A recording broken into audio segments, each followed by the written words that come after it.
ఇదేంటో తెలుసా, చేదు వాసన, అదొక రకమైన స్మెల్ వస్తుంది. ఈ స్మెల్ అన్ని పోవటం కోసం ఈ కాకరకాయని ఇలా చక్రాల్లో పూసుకుని చింతపండు ఉప్పు పసుపు నీళ్ళు అయితే వార్చుకున్నాం. ఈ కాకరకాయ ఇప్పుడు ఏం చేస్తున్నాను, ఏం చేస్తే అందరూ హ్యాపీగా చక్కగా తినేస్తారు అనేది చూసేద్దామా. ఇంకెందుకు, ముందైతే ఆయిల్ పోసేసుకుందాం. దేనికి, కాకరకాయలు మరీ డీప్ ఫ్రై కాదు, జస్ట్ ఈ కాకరకాయలన్నీ వేగేంత వరకు చాలు. డీప్ ఫ్రై అంటే మళ్ళీ సగం పైన పోయాలి. సో ఇవైతే వేసేద్దాం.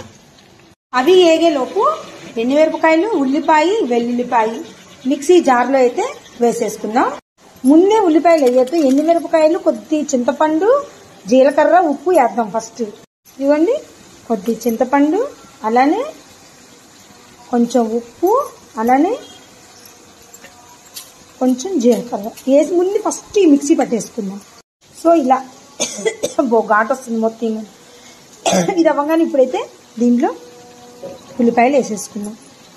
ఉల్లిపాయలు అలానే వెల్లుల్లిపాయలు కూడా. ఉల్లిపాయలు సగం మిక్సీ అయిపోయాక మిగతా సగం వేసి 4 బెల్లం ముక్కలు వేసేద్దాం. వేసి మిక్సీ పట్టుకుందాం. ఇవైతే వేగుతున్నాయి, ఇంకొంచెం వేగనిద్దాము. కొంచెం లైట్ రెడ్ కలర్లోకి వచ్చే వరకు వేగనివ్వాలి. ఇవైతే ఇలా కొంచెం రెడ్ షేడ్లో ఉంది చూసారా, కొంచెం ఇంకొక 2 నిమిషాలు బాగా వేగాలి, అయితే చేదు పోదనమాట. ఇది కొంచెం ఇంకొంచెం 5 మినిట్స్ కొంచెం వేగాక ఇవి తీసేద్దాం ప్లేట్లోకి. ఓకేనా. సో ఇవైతే ఇప్పుడు కొద్దిగా రెడ్ కలర్లోకి వచ్చేసినాయి. వీటిని ఇలా ఒక ప్లేట్లోకి తీసేసుకుందాం మొత్తం.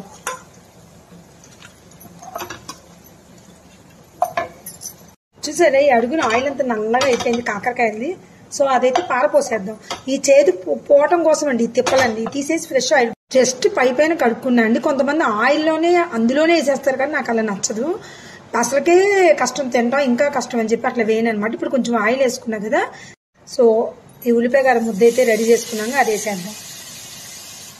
వేయంగానే కోరు మంచి స్మెల్ అండి. జీలకర్ర, వెల్లుల్లిపాయ, బెల్లము, ఉల్లిపాయ, ఎండు కారం వేసుకుంటే కంటే కూడా ఎండుమిరపకాయతో ఇలా చేసుకుంటేనే మంచి టేస్ట్ ఉంటుంది. కావాలంటే మీరు ఒకసారి రెండుకి తేడా ఒకసారి మీరు చేసుకుని చూడండి. ఇది కొంచెం వేగనిద్దాం.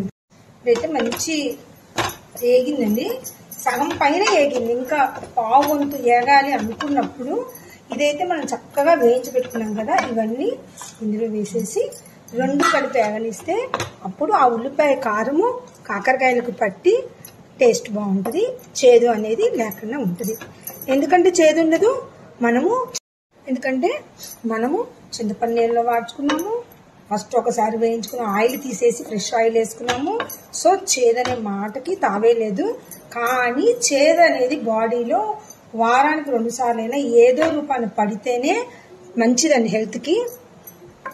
సో అయిపోయిందండి, చూసారా, వేడి వేడి కాకరకాయ ఉల్లికారం అయితే రెడీ అయిపోయిందండి. నచ్చిందండి? నచ్చితే లైక్ చేయండి. రెడీ అయితే అయిపోయింది, స్మెల్ అయితే అదిరిపోతుంది. టేస్ట్ ఎలా ఉందో చూసేద్దాం.